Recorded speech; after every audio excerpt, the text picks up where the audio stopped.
What's up everyone, General Discharge here. Today's video is going to be one of our firsts. We had the pleasure of interviewing a former Air Force EOD technician. We asked him several questions about his career, EOD as a whole, the training he went through, and much more. His name is Derek Fisher, and he is all about helping others. His Instagram is EOD Fish, and his DMs are always open for questions. You can find the link to his Instagram in our description below. And a big shout out to Join Air Force EOD, who hooked us up with him for this interview.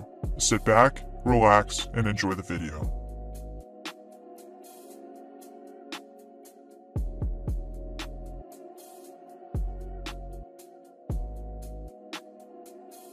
Hey Derek, thank you so much for joining us here today.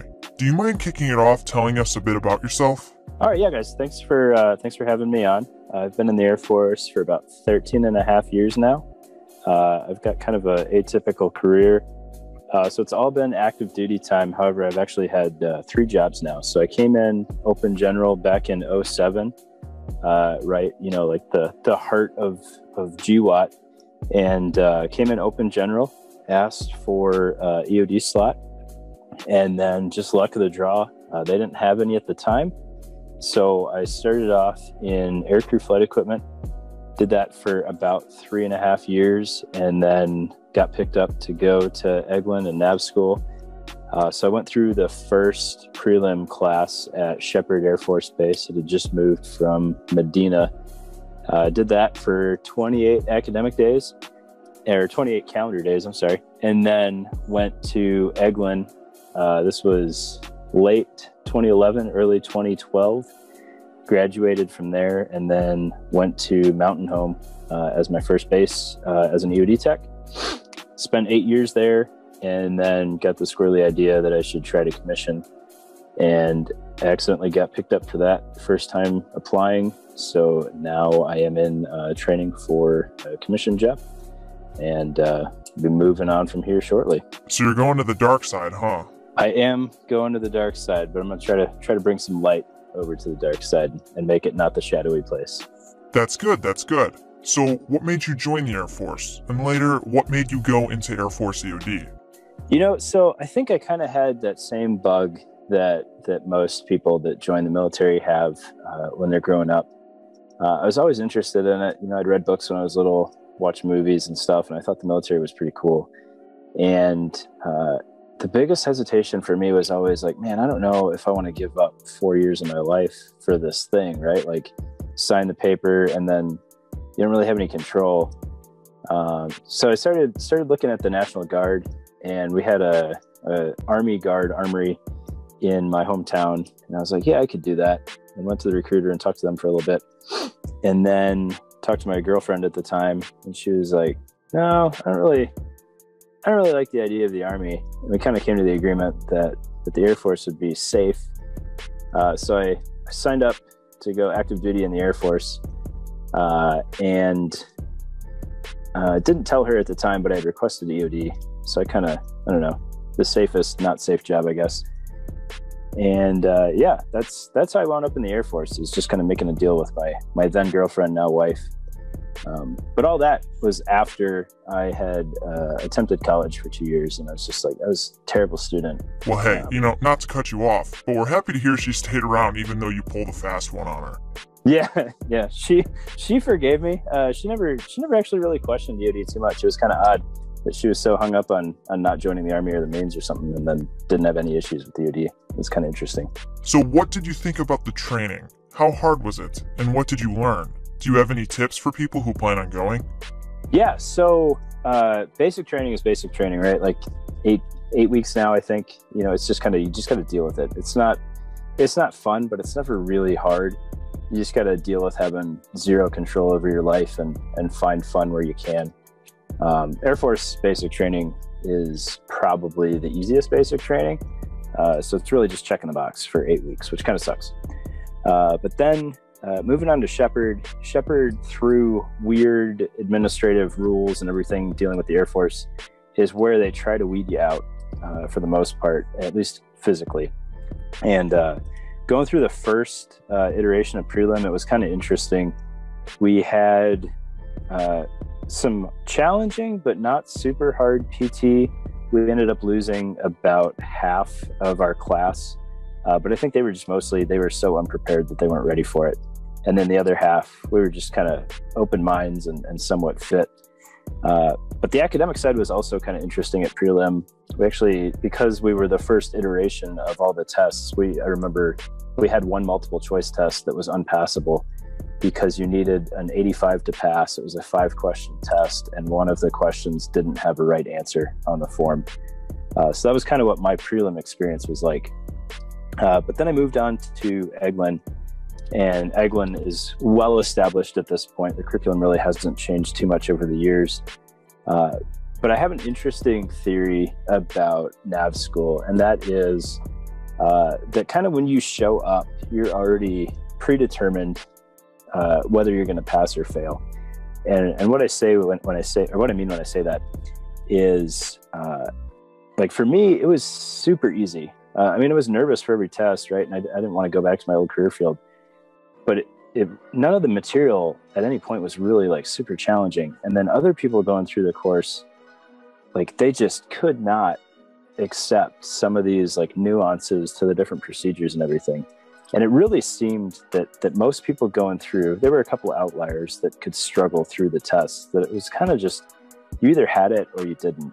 And I know that's not going to give a lot of people a warm and fuzzy feeling, but if the first couple tests you're like, all right, this makes sense, you're probably on the right track. You know, don't let your guard down, but your brain is probably wired the right way that you're going to pick up on the rest of it.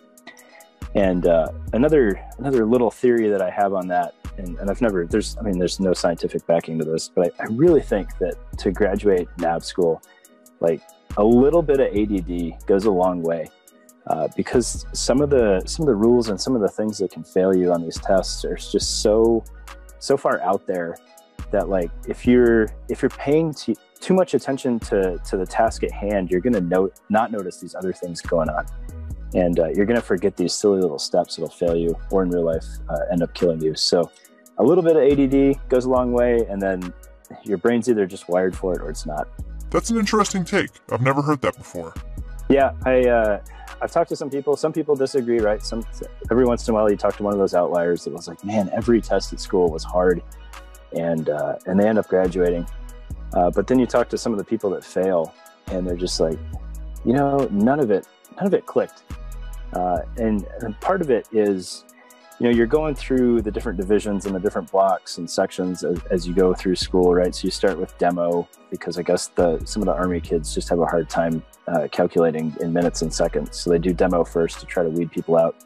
Also, some people, like their first time touching high explosives, get a little jittery, and that's probably not a good sign. So they throw that up front. But after that, you basically have 2.5-3 days of classroom or practical studying, and then you take a test, and then you kind of have to just forget all of the things that you learned while remembering like the linchpin topics, and then you move on to something totally new. So for example, when you get to the ground division, right, you start off with like hand grenades, and I think this is still the same. I checked with some of our new guys. But you start off with hand grenades, and hand grenades have some rules that are inherent to them and how to handle them safely and approach them safely. So you finish that, and then you move into like rockets and projectiles, right? And now you've got an item that wasn't hand thrown, like it was shot there. So that introduces some new safety considerations that you didn't have with hand grenades. And you also can kind of get rid of some of those hand grenade safeties when you move into rockets and projectiles. And if you get too hung up on what you had just learned instead of what you're learning right now, it's real easy to get wrapped around the axle. All right, on to the next question. What makes Air Force EOD different from the other EOD branches? Yeah, so I've done some studying on this in preparation for this interview, because I didn't want to be like just my mindset on it. But so first of all, the Air Force has no inherent EOD soft capability. So that's the easy, like low-hanging fruit there, right? If you want to be cool guy EOD, Air Force is probably not the safest gamble. That's not to say that we don't have any of those jobs, but we don't have like dedicated units that you can easily apply for. Another thing, so the Navy has an underwater mission, right? No other branch, except for the Marines, are trying to shoot it into some underwater stuff. No other branch has an underwater mission. So we're not out there like handling sea mines and stuff. Now, if they wash ashore, it might be fair game, just kind of depending on how squirrely you're feeling at the time. The Marines have an alerting mission, right? So when we get new ordnance in the inventory from other countries or something like that, the Marines will, they're the ones that'll actually take it apart, and they'll rinse all the explosives out of it, and they'll figure out like the true inner workings, right? Like the engineers tell you it works one way. The Marines go in there and they're like, all right, smash this, goes boom, right? So that's kind of their niche. And then the Army has a couple specialized units. So they have like a WMD unit, and then they've got the 28th now that directly supports SOF. So they've got that going on. Air Force unique stuff is really just kind of trying to be a jack of all trades. We're more aircraft heavy than most of the other branches. We do more range clearances because the Air Force likes to practice dropping a lot of bombs.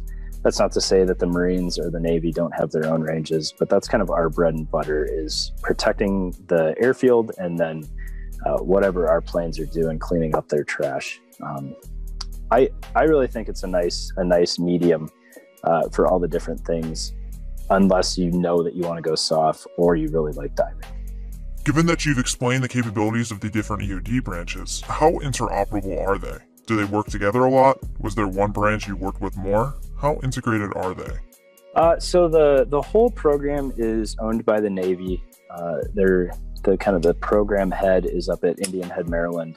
That's where all of our publication writers and our experimental guys are, and equipment development, everything is really centered there. So at its heart, it truly is a joint career field. It's the only career field across the 4 branches that go to the same school, that wear the same badge, and that really follow all the same publications. I've worked hand in hand with a Navy team. We had something in Idaho that was found underwater by a bridge construction crew. So we got the initial call, being that there's not a whole lot of ocean in Idaho. And then we're like, oh, that's underwater. Can't really do anything with that. So we called the Navy. Navy came down and they, safely retrieved it from the water. And then we were waiting right there at the dock so that we could take it and then go dispose of it. Worked with the Marines on some range clearances. Also worked with them on my second EOD deployment. And really, we're all speaking the same language. We all have slightly different mindsets on things, and that's kind of equipment driven. So the Marines tend to be a little bit more rudimentary in the tools that they have available. So those guys are pretty good at doing stuff by hand. Air Force, we've got our robots, and they're usually operational. So we can still do the same stuff by hand, but we've got a little bit more of the technology backing us.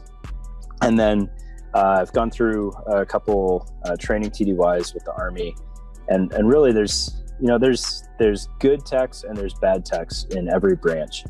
And a good tech working with a good tech, it really doesn't matter which branch they're from. They're going to be able to be fully operational together. Okay, cool. Would you say there's that camaraderie no matter who you are, where you're from? If you have a crab, you're a brother? Yeah, it's kind of interesting though, right? So the camaraderie outside looking in is absolutely there, right? Like if 2 crabby boys are dealing with somebody that doesn't have a crab, we're one front. But within the career field, there's a lot of rivalry. Most of it is good-hearted. Every once in a while, it gets a little spicy depending on what techniques different groups like to use. But within the career field, I think it's a really healthy rivalry, right? It brings up discussion. Hey, there's a million ways to skin a cat, right? And every tech has their own way of skinning the cat that they like. Some of those are a little bit more deeply rooted in the different branches. So when you work with somebody else and you do some training problems and they critique you and you critique them, like everybody really comes out ahead, even if there's some hurt feelings involved, because now everybody has twice as many tools in their toolbox. Some guys are pretty hard-headed and they'll just take that tool and they'll throw it right back out as soon as they leave. But for most of us, that rivalry really makes us all better techs. And then, again, outside looking in, absolutely, it's a unified front, right? EOD is EOD, and we'll gladly back each other up. Awesome. That's great. So the next question is, what's a day in the life like? Yeah, so day in the life of an EOD tech, I think kind of depends on which branch you're in. And a lot of that is rooted in kind of the branchisms themselves, not so much EOD driven. So the Army and the Marines tend to have a lot of Army and Marine things that they have to deal with, right? So like they've got dudes that sit there and pull, duty status or whatever, where they're in the barracks, being the grown up in there on the weekend. And then I think the Navy has a little bit more inherent organic support within their units. Like I think, and I could be wrong here, but I think they've got like some admin people and stuff that help them out, maybe some supply people. And the Army kind of has that too, just based on how they're built, right? Like they've got way bigger units, so they can justify that admin or that supply billet. I don't know for sure that they have them, but they could, and it would make sense to me. So I guess maybe they don't, because Army doesn't like to make sense. But on the Air Force side, because we are still structured where we want as much coverage as possible, right? We want people at every base. If it has a runway and it has airplanes, there's probably techs there. So we've got fairly small units, usually around 20 people. And that's not enough bodies to really warrant outside support. So a day in the life of an Air Force EOD tech is, you're a tech first, and you're supposed to concentrate on training and getting better at the job and better at the mission and your fitness and all of the things that make you a better tech. But you also have to balance that out with doing things like accounting for all of your supplies and repairing the equipment as it breaks, or checking out the equipment to make sure that it's not broken. We've got a couple different sections within the flight. So we've got an operations section, and the operations section is in charge of kind of scheduling everything that the flight is doing. If you're trying to go out and buy some training, the admin section are usually the ones that look at the shop calendar and are like, this week, this is when the most people are going to be here. Let's buy the training and get it scheduled for that week. Or let's do a range clearance these 3 weeks, because that's when we do the range clearance. Please, nobody take leave. They also typically include the training section in ops. So, making sure that everybody is doing their reoccurring training, doing their ancillary Air Force training, things like that. Then you've got the admin section, which is typically in charge of maintaining all of the tech data and the pubs and making sure that the computers are up to date so that we can actually do the research we need to do the job. They also, this is going to sound silly, but they also write a lot of documents that go outside of the flight. So like justifying demo pay, like the admin section is the one that keeps that letter up to date. Then you've got supply and equipment, which I've never understood the true breakdown. I've never seen it work well, treating them as two separate things. But those are the guys that go out there and buy the new things that the shop needs, or orders the things that we don't necessarily pay for that come through the Air Force. And then they also make sure that all of our equipment is taken care of and operational, and as well as stuff getting ready to deploy. They'll build those packages and make sure that when we ship equipment downrange to dudes, that they're not getting there with a bunch of dead batteries and toilet paper or something like that. And then just like every other group in the Air Force, we've got a quality assurance section that just makes sure everybody is doing what they're supposed to do. And then we've got management after that. So I spent some time in the admin section, the operations section, supply, and then a little bit of management before I got out. So I've kind of hit all the wickets there. Day to day, you're probably not out there RSPing ordnance or countercharging stuff. You're probably doing more office type work, but it balances out pretty well, at least in my experience at the unit I was at. So it seems like you all have a lot of diversity in what you do. So the key takeaway for our viewers is that you're not always blowing stuff up, huh? No, it's pretty important that new guys that are interested, new guys and gals, right? Because we can accept females.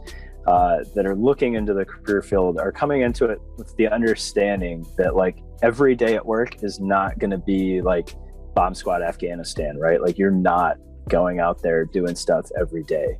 Now there's units like Hill and Nellis that have giant range missions in Eglin, but they have massive flights. Like there's 60 or 75 man flights that they're on the range a lot, and they get to do a lot of cool and unique stuff out there. But there's still office work to do at the end of the day. Like you might do a week on at the range and then a week off, catching back up on your section work. But I will say that in my experience, as little fun as some of this stuff is, you can take a Air Force EOD tech, having dealt with all of this section work, as we call it, and you can drop them in basically any situation, and you are going to have one of the most mature airmen that you've ever seen that can do just about anything you need, short of something crazy technical that you have to like go to a formal school for. Now, this question is very important, and we're sure you'll agree. Do all Air Force EOD guys have good hair? You know, it's ironic. One of my first supervisors was actually completely bald. So no. What a shame. I know, right? Not all Air Force techs have good hair, but the ones that do have Navy level good hair. My supervisor deployed on my first EOD deployment had just some of the best hair I've ever seen. Some of these guys are super on point with their hair. You know it's good when they're on Navy standards. So what were your deployments like?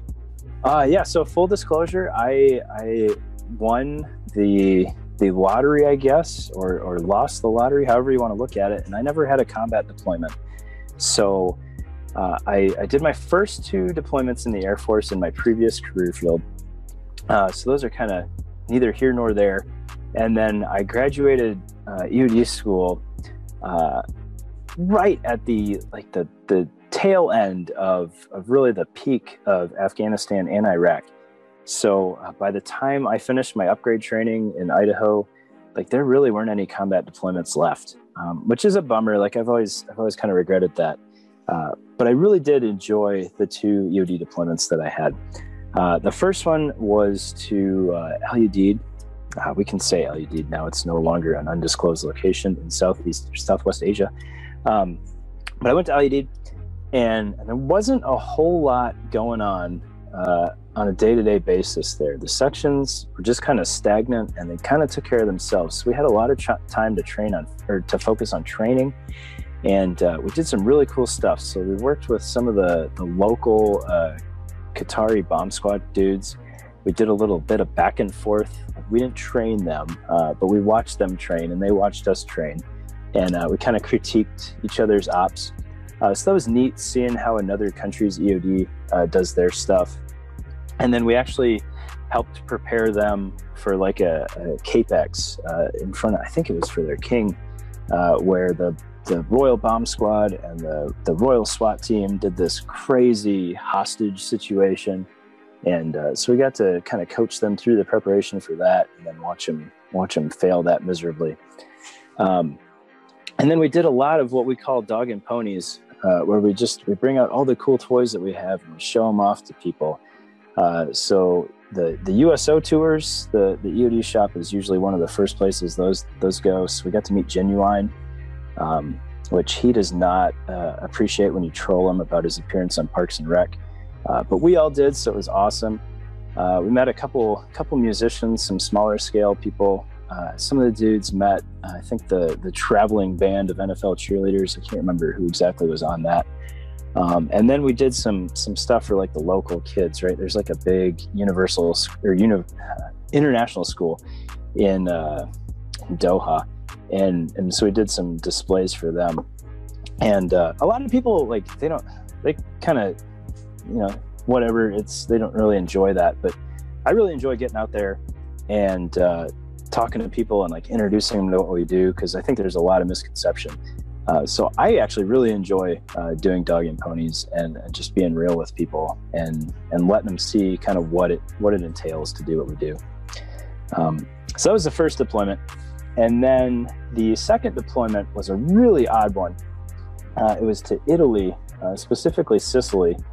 And we supported a drone squadron there where we had as close to zero mission as possible. So, you know, we kind of all knew that going in, and the four guys or the three guys that were with me, none of us really liked sitting around not doing anything. So we went and we tried to find work wherever we could. And one of the places we found work was with the Navy dog handlers. We did a lot of training with them. We had explosives that they couldn't get their hands on, so we would do like some scent training with them, and we'd set up some like IED lanes for them, and they'd go through there. That was a pretty cool relationship to build with them. And we also had a really good working relationship with the ammo guys in the squadron. And so we actually got to go out and we helped them build up some bombs and stuff. And that was really neat to see that end of it, because we really hadn't done that at home. So we actually put together some 500-pound bombs, which was pretty cool. And then we just had a great relationship with the squadron and trying to help them out wherever we could.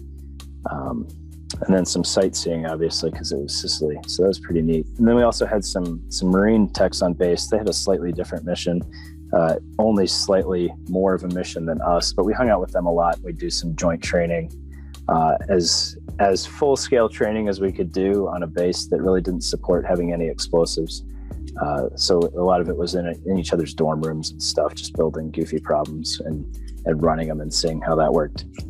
But both really good experiences. It just kind of depends on your mindset, right? Like if you joined EOD for a combat deployment and you didn't get it, like it would be real easy to just despise these locations. Like the dude that I replaced as the flight chief in Italy did not have a good time, or the guy that replaced me, I should say, was not looking forward to it. But we ended up having a really good time with that. So you touched on the fact that you didn't really have a combat deployment. Some of our viewers will probably wonder, should you expect to get one if you join Air Force EOD today? Obviously, no one can tell the future. Something can pop off at any time. Do you know anyone that's had one in the recent past? Yeah, so, I mean, they're still out there onesie twosies, right? It's kind of weird the way we do our deployment sourcing, right? So, like, nobody was looking at the books and we're like, oh, you know what? Derek doesn't need a combat deployment, right? Like, he's not the guy. They were just, you know, it sucks, but it's really luck of the draw. So while I was in Idaho, I think we sent 4 dudes out for combat deployments once I was there. So they still happen. My old troop is kind of on a combat-ish deployment right now, because there's really not any that the Air Force has right now. But if you're looking at joining the Air Force and planning on doing anything more than just 4 years, like just come into it knowing that you're not going to have one out of the gate, but it could happen. Like I don't think the world is ever going to be truly at peace. And too many people have figured out that IEDs are kind of the best way to defeat the great American or the great United States. So there's always going to be a need for techs. The combat deployments right now, while they're slow, I'm sure they'll come back eventually. The problem is the Army owns ground operations. So when the GWOT was at its peak, the Army had overtasked their people, and they had to formally ask the Air Force for help, and that's where those deployments came from. So until the Army gets to that point, they're not going to come back. So you've talked a lot about what Air Force EOD does. This leads us into the next question. Would you recommend this career field? Yes, I would absolutely recommend the career field with a giant helping of salt, right? Like you have to know what you're getting into. The job is inherently dangerous. We haven't had anybody seriously hurt stateside in a long time. I had a friend catch a piece of frag on the range doing procedures as prescribed. It just wasn't his day, but he's doing just fine now. So there is some inherent danger to it, right? Explosives are dangerous no matter how safe you are with them. You're not always going to be out there playing with explosives, so you got to be prepared for that. But there's a lot of room for growth. There's some really great training that you can do. It's a really good group of people. You just have to know what you're getting into. And right now, you're not getting into war. Like that's just the cold hard truth of it. But as long as you're prepared for that, like I absolutely recommend it. Awesome. You touched on this a bit earlier. You're going to get a commission. Do you mind elaborating on what made you leave the career field? Yeah, so there was no ill will in leaving the career field. Way back from when I first came into the Air Force, I was like, you know what, one day, I finished school, maybe I'll commission. And then I was getting right around that time where like I had to do it if I was going to do it, or I'd be too old. And I submitted my package. I was just, I got to try, and ended up getting picked up. So I wish I could say that it was like part of this big, like thought out plan, but even the plan that I thought I had thought out wasn't truly accurate. Like I thought I was going to retire at 20 years. And then when I commissioned, I kind of screwed myself, and now I got to stay 23 or they're not going to let me retire. So there wasn't really a whole lot of forethought that went into it, other than just my own stubbornness in having said that I was going to commission eventually, and having to kind of put up or shut up. To kind of factor in maybe why I did that and didn't kind of back down from that claim, I had gotten myself to the point where I was basically flight leadership and staring down the very real possibility of not actually going on responses anymore. I'd made Master Sergeant and one PCS or two PCSs away from being in charge of the flight. So like there wasn't a whole lot of operational loss there by making the change. I'm still going to be management, which is what I was looking at anyways. But I definitely missed the community. Now, we know the Air Force doesn't have an EOD officer, but if they did, would you have gone that route? Yeah, so the Air Force actually kind of has EOD officers, but it's a really weird way of getting there. So in the Air Force, EOD falls under the Civil Engineering Squadron in most cases. There's one or two exceptions out there. And being part of the Civil Engineering Squadron, all of our officers are inherently CE officers, which to be a CE officer, you have to have an engineering degree, which I do not have because I'm not that dedicated to school. So it is possible to be an EOD officer in the Air Force, but the catch is you're really only guaranteed one EOD assignment, which is 2 or 3 years. After that, CE takes you back and you do regular CE stuff. And then maybe as a senior captain or an early major, you get a second EOD assignment at like a program level or at one of those large range bases as the flight commander. But after that, you're really just a CE officer. So if EOD is your thing and you want to commission, I would probably look at one of the other branches like the Army or the Navy. The Marines have a goofy career path, which kind of it's a good idea, but it kind of limits their possibilities. Everybody in the Marines has to start off as an enlisted EOD tech, and then and the catch to that is they have to have an enlisted job before EOD, and then they have to cross train. And then once they're an enlisted EOD tech, they can commission or they can go warrant officer. And that's where all of their leadership comes from. So you really have to have like 8 years invested in the Marines before you can even look at being an EOD officer. So the Army and the Navy are really your only two options if that's like, I want to be commissioned and I want to be EOD. The Navy also has their limited duty officers where you can kind of commission, but kind of not. It's a weird program.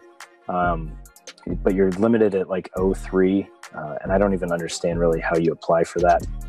And then the Marines have their warrant officers, obviously. But if I could have stayed in EOD as an officer, I absolutely would have. That would have been fantastic. We got another very important question for you. Do you cut the red wire or the blue wire? So it's funny. You can't be colorblind and join EOD. But not once did I ever actually go through and have to figure out what color a wire was. It's mostly for reading, the labels on things and is this ordnance item green or is it blue or whatever. But I would say always cut the turquoise wire. Okay, that's some good advice. We'll try to keep that in mind. Yeah. If you could go back, would you still choose Air Force EOD? Yeah, I think at the time that I joined, knowing what I know, or knowing what I knew then, I have no regrets joining the Air Force. Knowing what I know now, The Air Force would probably still be the answer, just because like Air Force quality of life is so much better than the other branches. But some of the unique opportunities that the Army has are really tempting, like their WMD unit. They do some really, really neat stuff. And then like, if SOF was my thing, like the 28th that the Army has is a pretty awesome program. I'm not huge on alerting, so I probably wouldn't go Marines. I've done one alerting op up at Indian Head, and it was fun and I enjoyed it, but I wouldn't want to do that full time. So yeah, knowing what I know now, it would probably be like a 50-50 coin flip between the Army, if I was dead set on one of those unique units, or the Air Force. When people think of EOD, the movie Hurt Locker most likely comes to mind. Do you like that movie? Well, so Jeremy Renner is an absolute dreamboat. So that's a win right there. I get asked about the Hurt Locker, not as much as you would think, but the people that do ask really loudly. And they've been asking me to do like a live reaction to the movie, which I think would be really fun, but I don't have the technical know-how to do that. But what I tell people when they ask about the Hurt Locker is that, like, I have met individual techs that would do everything he's done in the movie, but I've never met one tech that would do all of them. So it's not the most realistic movie out there. It was absolutely entertaining. I enjoyed it. But no, he would not be a good tech. And ironically, there's like an Army tech out there that claims that the movie was based on his deployments, which I find really odd that anybody would actually fess up to that, because he does some really stupid stuff in that movie. Back to another serious question. Do you have any workout advice for those trying to get into the pipeline? Yeah, so take this with a grain of salt, right? Because it's been 9 years since I went through the actual pipeline, even though I've only been out of the career field for about a year now. But, everybody, I hate to say it, but like CrossFit is pretty good for prepping for school. And only because it really depends on who's running the PT program at the time. And the randomness of CrossFit is pretty good for setting you up for success. Like if you've got somebody that just, every new Air Force EOD tech is going to be great at running. Like you're not going to be bad at running from doing CrossFit. Or you've got this guy that comes in and he's like, nothing but dumbbells all the time. And you're going to be set up pretty well for that. Or then you've got somebody that's just like, we're going to do nothing but body weight stuff. So CrossFit, as much as I hate to admit it, is pretty good for getting in shape for the career field. And I will admit that I tried to do CrossFit as best as I could before I went to school. But really, just being in generally good shape and then having the attitude that you don't want to fail and you're not going to fail is really, really what you need, right? Because I've never been in super great shape. But just knowing that this is what you want and this is what you're going to succeed at is the most important tool to have in your toolbox. All right, gotcha. So we only have a couple more questions for you. Any closing thoughts for the viewers?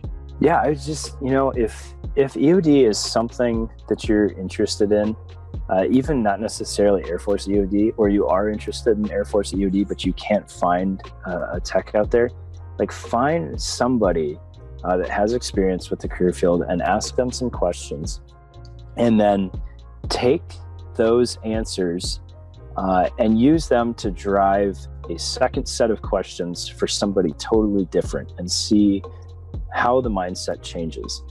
I've met some people that left their career field just super salty about the experience and didn't enjoy it. And then I've met people that will blow smoke up your ass all day long about just how awesome we are and how fast-paced everything is. So really, come into it with an open mind, doing your research. Have the expectation that no matter what question somebody has answered, that there's going to be another equally accurate answer to that question.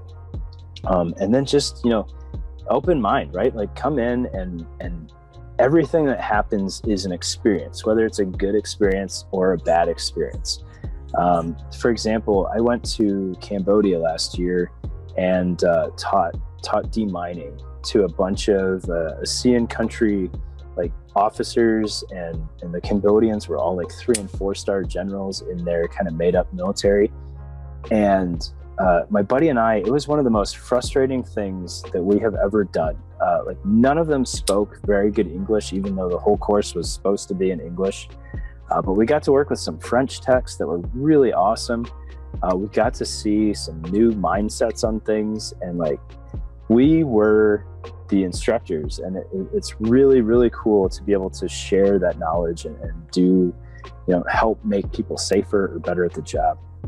So, just if stuff is bad and it sucks, I'm sorry, but like you can still get something out of it. And there's always going to be something cool coming down the line. You just got to pay attention for it and be ready to jump when the opportunity comes. Yeah, it's all about being in the right mindset. Absolutely. Especially right now where the Air Force program is kind of trying to lead people to the impression that we're a soft organization, which we aren't, right? Like we fall under AF Spec War recruiting now. So the same dudes that recruit, PJs and CCTs and TACPs are also the only ones that can provide EOD slots, which kind of already sets you up for failure if you don't know what you're getting into. So you really got to have that understanding that like that action that may come might come, and you might miss it. So you just got to be willing to accept the rest of it. And our final question for you, and arguably our most important question in this entire interview. We're sure you've heard this at some point in your military career. The question is, do you even want to be here? I do, and I'm super excited that you guys asked me to do this. It's an honor, and I really appreciate it. I think you guys are doing a great thing with your channel and trying to provide information on different career fields out there and different military aspects that people may not be familiar with. I hope that this interview does well and that you guys are able to get other people on to give kind of that honest human level experience with the different careers, so that people really know what they're getting into. Because it doesn't matter whether you're a bomb tech or a finance troop or a mortarman, you got to know what you're getting into. Every job is needed in a different way, and the more people we have in spots that want to be in those spots, the better our military is going to be. Derek, it's been a pleasure talking to you today. We really value and appreciate your input, and we're grateful to have you on here. Well, we hope you enjoyed this interview. We know it's a long one, and if you're still with us, let us know by leaving the comment EOD Fish rocks in the comment section below. Once again, feel free to reach out to him to ask any further questions in his DMs on his Instagram page, @EOD Fish. The link to his Instagram will be in the description below. And another big thanks to Join Air Force EOD, who helped facilitate this interview. Their Instagram is also in the description. If you'd like us to continue with these styles of videos, please let us know what communities you'd like us to interview. And on a final note, do you even want to be here? A big shout out to all of our YouTube members and our patrons over at our Patreon. Thank you all so much for taking the extra step in supporting our channel. It is much appreciated. If you'd like to be featured on a General Discharge video, consider joining our membership with the link in the description or the join button to the left of the subscribe button, or go give our Patreon a look and join the team. Here's Nick Naja. All your friends are subscribing to General Discharge, and you don't even want to be here.